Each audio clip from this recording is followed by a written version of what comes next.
Yo, yo, yo guys, check, kamusta mga idol? So ayan, mag-update tayo ngayon Tuesday lang afternoon. Mga lods, grabe. Grabe to mga idol, no? So kita nyo naman kung nagising kayo kaninang umaga, no? Alam nyo na nag-uptrend yung inyong mga portfolio, mga lods, no? Medyo matindi ang nangyari ngayon. Di ba? So, titingnan natin yung ating analysis at saktong-sakto yung nangyari sa analysis natin na naman. Tsambayero talaga si Jeblo mga idol no? So, ayan, bago ang lahat mga lods, alam nyo na, palike ng ating video. Syempre, subscribe kayo sa channel natin. Parehas libre yan, mga idol. At click nyo rin yung notification bell para lagi kayong updated sa mga bagong update natin o upload natin na video. Okay? Napakalaking tulong yun sa ating channel. Okay? So, let's go, let's go. Punta muna tayo sa chart natin. At eto na nga, alam nyo, yung blue na to, mga idol, which is sinabi natin kahapon na sana ma-break itong 1.5, no? So nung na-break siya, ano sabi natin? Sunod niyan 1.65. O ito 1.6 dito na yan sa dulo nitong neto. Sa XRP to mga idol ayan. Ayun yung maging resistance niya ngayon. Which is eto mga lodi, nakita niyo medyo nag-drop siya. Okay lang yan. Alam niyo kung bakit? Kasi normal yan na merong mga magbebenta na mga nakabili dito. 'Di ba? So yung iba diyan nag-take profit, mga idol, so nag-sell na sila diyan at mag-aabang na lang sila ulit. Okay? So pero ang pinaka gusto nating mangyari dito, mga idol, hindi pa rin natin tatanggalin tong 1.5. Alam niyo kung bakit? Kasi dapat dito siya sa ibabaw mag-consolidate sa ibabaw ng 1.5 para malaki yung chance na ma-break niya yung ating 1.65. Okay? Pero kung dito siya kunyari, babain niya to,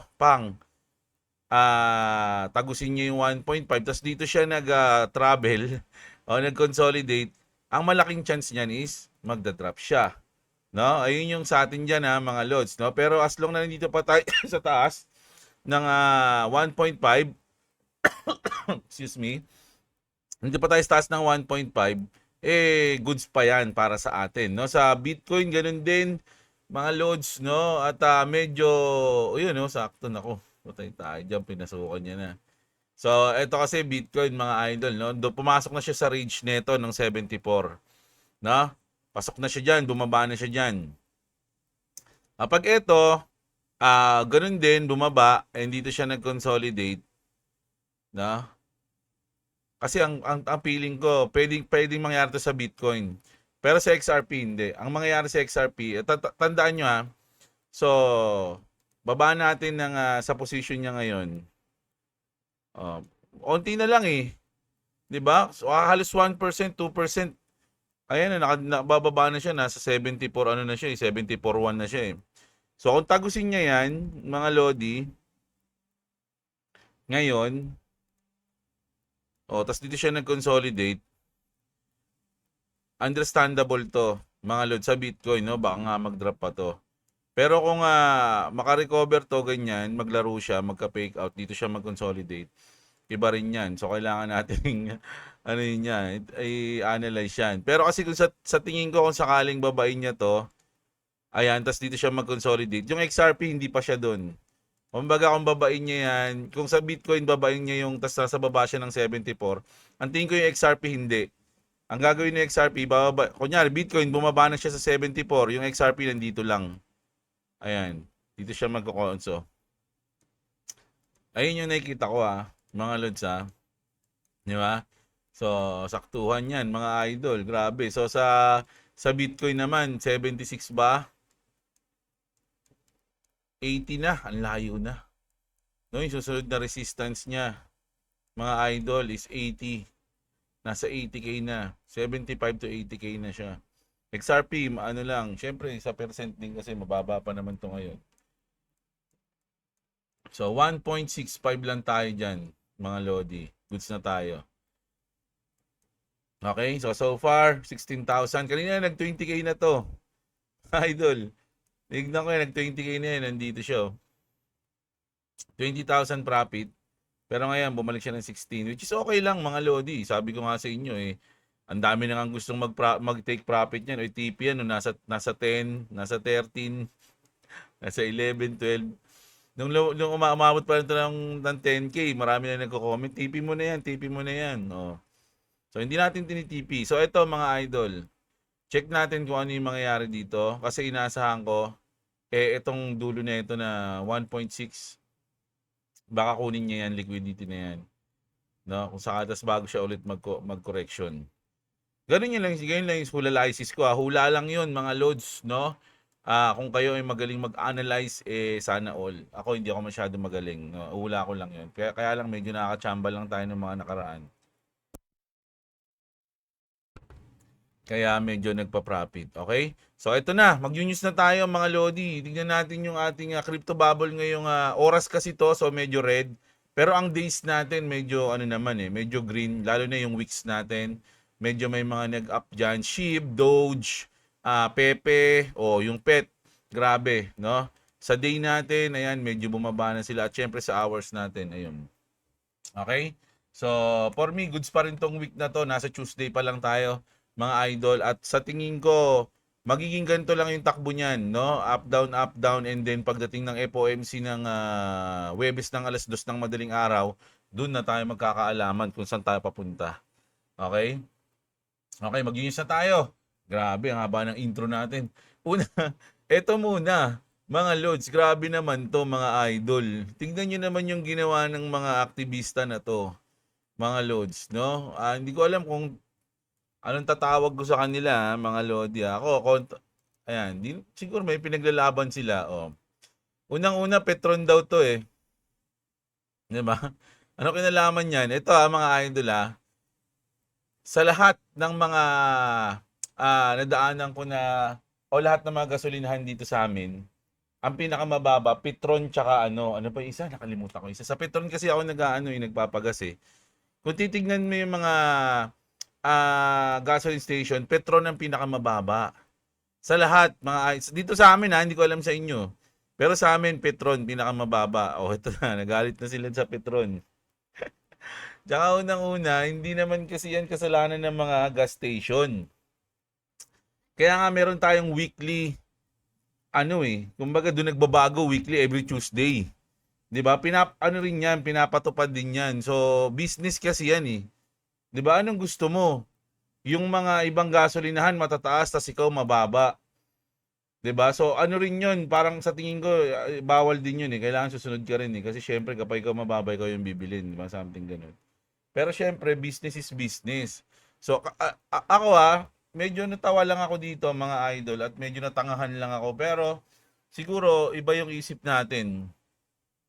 Kayo, ano masabi nyo rito mga Lodi?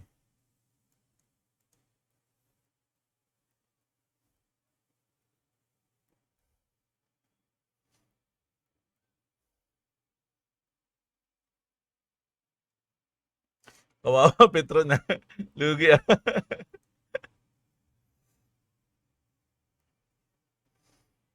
Parang may sasakyan kaya tong mga to, mga Lodi, itong mga toy na to. Hindi ko alam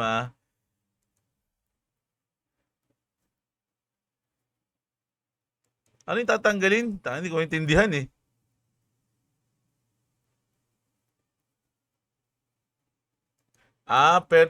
Petrol Corporation ganid sa tubo.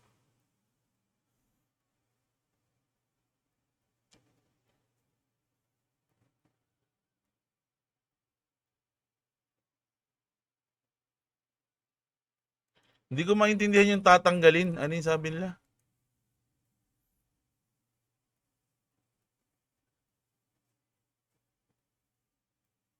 Hindi ko maintindihan. Excess tax sa langis, tanggalin. Ayun na tayong sinasabi. Pero syempre, ang ano ko lang dito, etong mismong lugar. Na kung syempre, paano yan? Syempre, tarpaulin, ginasasa nila yan eh. Kasi kung ako yung may-ari ng Petron, papahuli ko itong mga to eh. Di ba? Ewan ko kayo, anong ano nyo rito? Anong thoughts nyo rito? Ang lakas na ng tama ng mga tao ngayon mga Lodi. No? So ito, yan yun yan. So ito, mga idol, dahil nga maraming nagsasabi na AI yung kay update lang tayo mga idol Hindi kasi baka sabihin, paulit-ulit ka naman diyan kay Netanyahu. Ito kasi yung mga trending ngayon. Okay? So, yung Supreme Leader naman sinabi buhay din, no? At visiting the same cafe as Netanyahu. So, parehas daw. Pinakita niya rin 5 yung daliri niya. Oh. Parang ganun yung sinasabi dito. Ayan, 5 yung daliri ko. Ang lakas ng asar ng mga tao, no? Tapos eto, may nilagay dito, ayan, ano yan, ito, may mga video kasing nilalabas si Netanyahu para i-debunk yung mga issue na patay na siya, no? So dito, makikita natin na visible yung ring. Ayan, may ring siya. Pero biglang paghawak doon, nawala yung ring. Tanggalin ko yung sounds. Okay? Ayan, tapos ngayon, bumalik ulit yung ring. Tapos nawala ulit, tapos bumalik ulit. Ang bilis lang ng pangyayari. Mga loads. No? Pero sa akin, syempre, siguro sa may mga camera, may mga angle na hindi nakuha ng camera. I don't know, Pero gustong-gusto nila kasi palabasin talaga na patay na si Netanyahu. Ngayon, may nilabas na live si Netanyahu. Ayan. Kagabi lang ata to kanina. Pero wala siyang binanggit tungkol sa war. Ang sabi ni Netanyahu dito, Netanyahu just released a video message wishing the Iranian people happy Nowruz and a year of freedom. Notably, he made no mention of the war.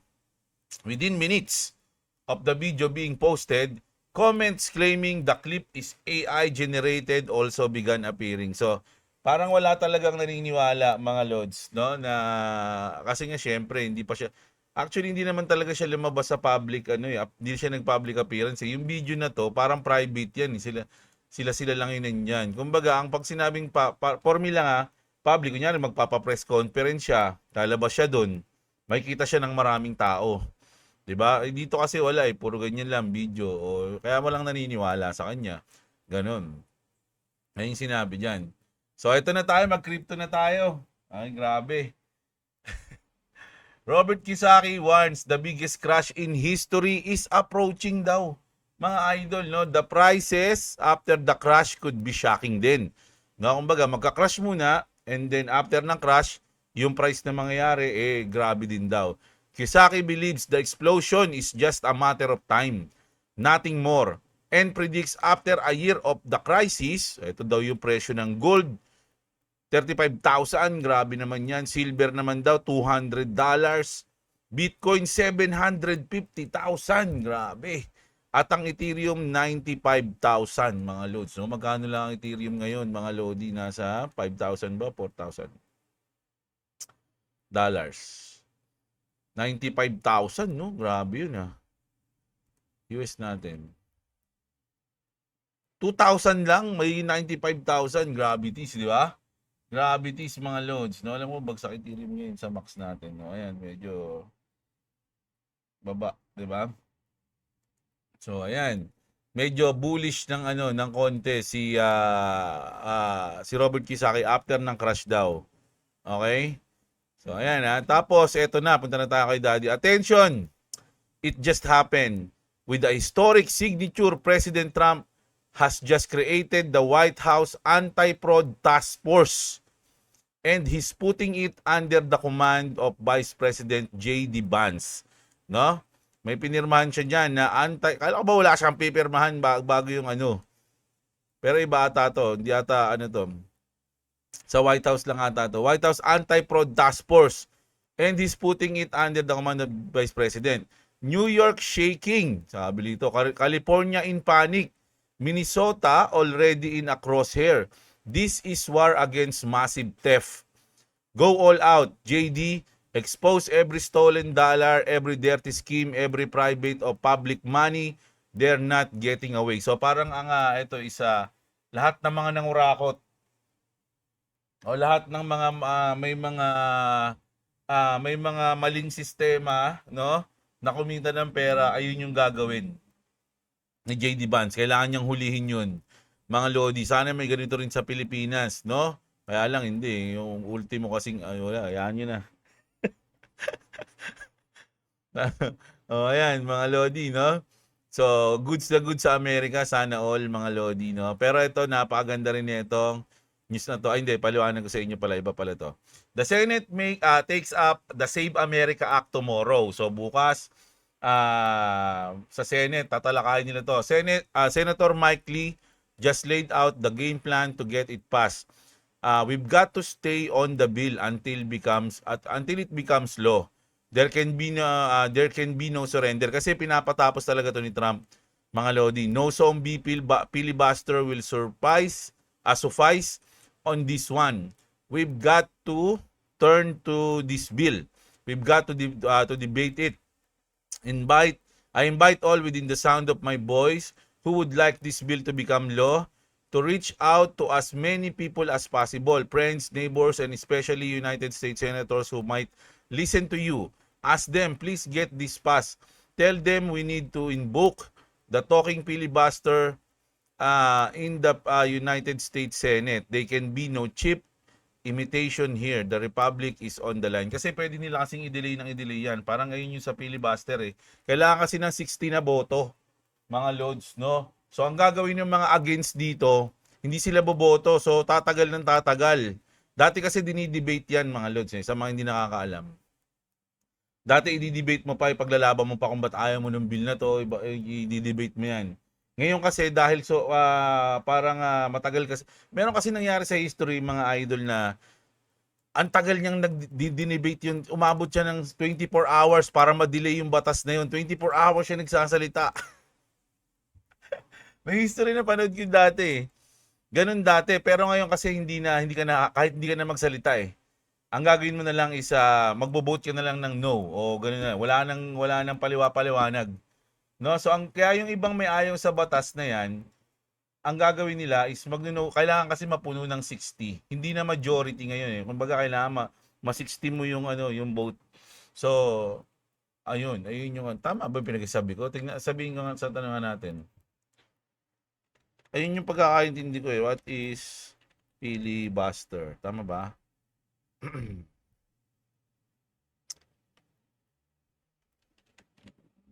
Ayan. Tanungin natin. Ay, Tagalog. Para maintindihan natin. No ba kasi mangyari to sa sa Pilipinas eh. Narito ang buod ng post ayon mula kay Erica sa Tagalog based on content. Ang post na pag-promote ng video mula kasi hinihikayat niya paggamit ng yung filibuster.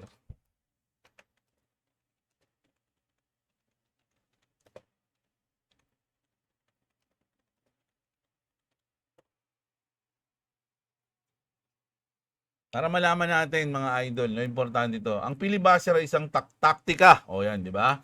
Sa Senado ng Estados Unidos na gagamitin para magtagal o pigilan. O di ba? I-delay nila. Sana? Tagal o pigilan ang pagboto ng isang panukalang batas o appointment o iba pang usapin. Bakit kaya ito nangyayari? Dahil sa mga patakaran ng Senado halos walang limitasyon sa oras ng pagdi-debate. O yun na nga, kasi dati unlimited eh. Kaya kung gusto ng isang senador na pigilan ng isang bill, pwede silang magsalita ng matagal na matagal sa sahig ng Senado hanggat kaya nila, kahit buong araw o maraming araw pa. So ganoon nga yun. Dati kasi ang ginagawa nila para ma-delay yung batas, magdi-debate sila ng matagal na ilang araw para ma-delay yung batas. Dalawang pangunahing uri ngayon. Talking filibuster. Dapat talking filibuster. Dapat talagang tumayo ang senador sa sahig at magsalita kasi nga talking nga eh. Na magsalita ng tuloy-tuloy. Hindi pwede umupo, kumain, matulog o umalis ng matagal o kahit pumunta sa CR. Di ba? Minsan nagbabasa sila ng libro, telephone book o kahit ano basta magpatuloy ang pagsasalita. Halimbawa di ba ito yung yung sinasabi ko eh. 1957 si Senators, ito nga yun, si Strom Thurmond ay nagsalita ng higit 24 hours laban sa Civil Rights Bill. O ayan. Record iyon noon, ayun, no. Napanood ko yun sa ano sa documentary. Layunin pagudin ang kalaban o pahirapan sila hangga't sumuko o mag-compromise na. Ito ngayon yung modern, no, hindi na siya talking filibuster. Silent filibuster na ang tawag, no. Ano to? Hindi na kailangan magsalita ng matagal. Sapat na ang magbanta lang. Tama ba? Sapat na magbanta lang ang isang senador o ang majority party na magpipilibuster ako o tututol ako. O, di ba? Kumbaga, sasabihin lang nila, ayoko, ano ko to, ganyan, ganyan. Dahil sa takot na mag-aksaya ng oras sa isang 60 vote, no? Closure para tapusin ang debate, madalas hindi na dinadala ng majority leader sa boto ng ang bill. Halos lahat ng ordinaryong batas ngayon ay nangangailangan ng 60 na boto. O, di ba? Sabi sa inyo 60. Para hindi 51 lang kasi yung 51 yung majority noon eh. So ngayon 60 na dapat. Para may pasa sa Senado kaya tinatawag na 60 vote threshold. O, yun na. Paano matitigil ang filibuster closure? Ito ang boto para tapusin ang debate at pumunta na sa final vote na lang. Kailangan ng 60 na boto sa karamihan ng mga kaso. Kung kulang sa 60, patuloy ang debate, patuloy ang filibuster. Madalas hindi na napapasa ang bill. Ayun nga eh. Kailangan makakuha tayo ng 60. Ayun yung sinasabi dito ni Senator Mike Lee, no, na magtulong-tulong tayo na sabihan na maipasa na yung batas na makakuha ng boto ng 60. O gusto nyo magdi-debate, ganoon, no?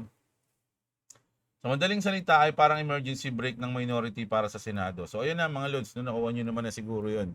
Tinanggalog na natin. So kailangan mapasa to kasi ang sabi nga ni Daddy, hindi siya pipirma ng ibang batas hanggat dito napapasa. So lahat ng mga batas na magaganda para sa crypto hindi niya mapipirmahan hanggat hindi ito napapasa mga lodi. So pag pinatagal to, nako, mabubisi tayo niyan pag ganyan. Sabi dito naman ni ang pangalan nito, si Michael Selig. We can't have another we can have another FTX, sabi dito ni CFTC chair, no, si Michael Selig speaking on to All In podcast, no. CFTC chair Michael Selig spoke about the risk involved in blockchain and financial innovation. He spoke about fraud and market manipulation, but most importantly, he clarified the commitment to preventing another FTX-style event where consumer funds are lost. Okay? So, ayaw niya na mangyari yung ganun. Sino ba na buhay na tuloy. Sino ba nandito na sa crypto space nung nangyari tong FTX, mga lodi? Nandito na tayo niyan. 2022 ata, 2023. Basta yun. Diyan nagsimula yung bear market eh. Actually, sa Terra Luna muna pala. Sunod-sunod yan sila eh. Nangyari eh. Ito na. Ito, medyo negative to sa XRP mga lodi. Pero okay lang to kasi nung nakaraan naman baliktad, XRP naman yung may inflows, Bitcoin, Ethereum naman yung may outflows. Pero ngayon syempre baka sabihin nyo kasi bias ako lagi, inaano ko lang yung good news. Ito, bad news to sa XRP. BTC Ethereum see a major inflows as XRP bleeds, okay? Per Wu blockchain, crypto investment products recorded an impressive 1 billion in net inflows last week. Bitcoin and Ethereum were big winners with the former accounting for 75% of inflows, mga idol, no? Sa BTC and Ethereum. At the same time, however, some 76 million flowed out. Di ba? Kumbaga, outflow of Ripple focus products. Okay lang 'yon, mga loads, no? Nangyayari talaga 'yon. Hindi naman laging pataas lahat, di ba? Yung nakaraan, ilang linggong streak yung XRP, di ba? So ngayon, sila naman pagbigyan nyo. Kaya nga dito, Bitcoin whales are accumulating again per sentiment wallets that hold 10,000 Bitcoin currently control some 68.17% of Bitcoin supply after a week of accumulation.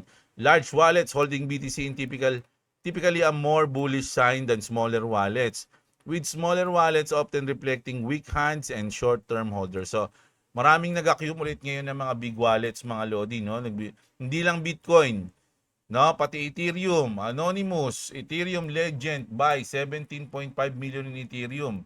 per Arkham, OG Ethereum participant, si 0x Billy has just bought whooping 17.5 million worth of Ethereum. So ito daw yun, si Billy. Bumili siya ng Ethereum na halagang 17.5 million. Si Billy was active in Ethereum formative years from 2014 pa onwards, and the frequent voice of Ethereum discussion threads and governance forum. So okay lang OG pa rin ng Ethereum yan Di ba? Pero eto mga lodi, dito ako nagulat sa news na to. T. Rowe Price files for multiple asset active crypto ETF covering BTC, Ethereum, XRP, and more. Ayan T. Rowe Price has filed amendment number 2 for its active crypto ETF, expanding its proposed basket to include Bitcoin, Ethereum, XRP, Litecoin, at SHIB. Grabe, ba't andyan yung SHIB? Among other assets, mga idol, no? So, natuwa lang ako kasi nandiyan yung SHIB, mga lord. At good news yan, syempre.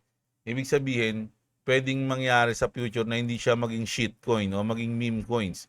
Meron siyang utility, no? Kaya nga nag-apply ng ETF yung T-Rowe para magkaroon siya nun. The move signals that one of Wall Street most established asset managers is accelerating its push into crypto products, mga lodi, no? So grabe yan, mga idol, no? Bullish yan, no? Sa XRP at sa SHIB, mga lods, no? At syempre, ang mga ating mga developers hindi sila tumitigil. Ripple leaders hits 4 offices across 3 continents in 5 days. Busy sila, idol.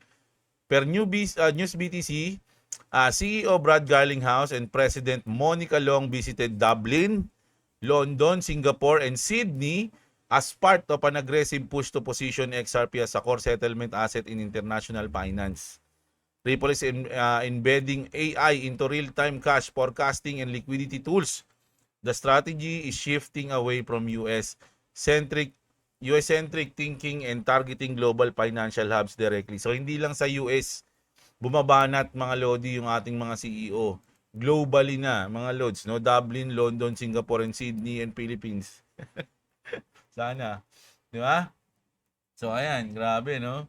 So ito, ito yung last natin. Papanood ko lang sa inyo. Ang lupit na ito. Si Austin, tinanong niya si Grok, no? Si Grok ng coach niya, siguro to na Tesla.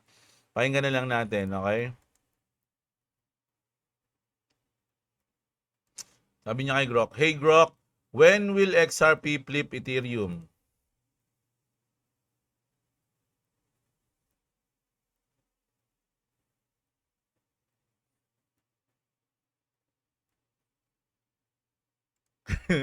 Trash talker yung Grok niya. Galit.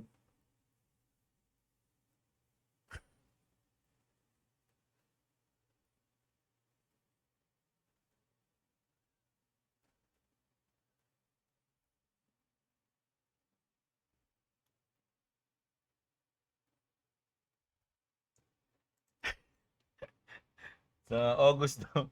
August daw, 20, anong date? Anong saktong date? August ano? Basta August lang narinig.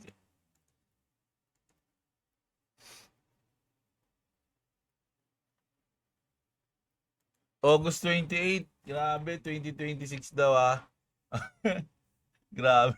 Tapos tinrush stock niya na Ethereum. Okay? Hindi ako nag-post niyan Binasa lang natin. So ayan ayan yung news natin ngayon. Mga Lodi, no? So sana na-enjoy nyo.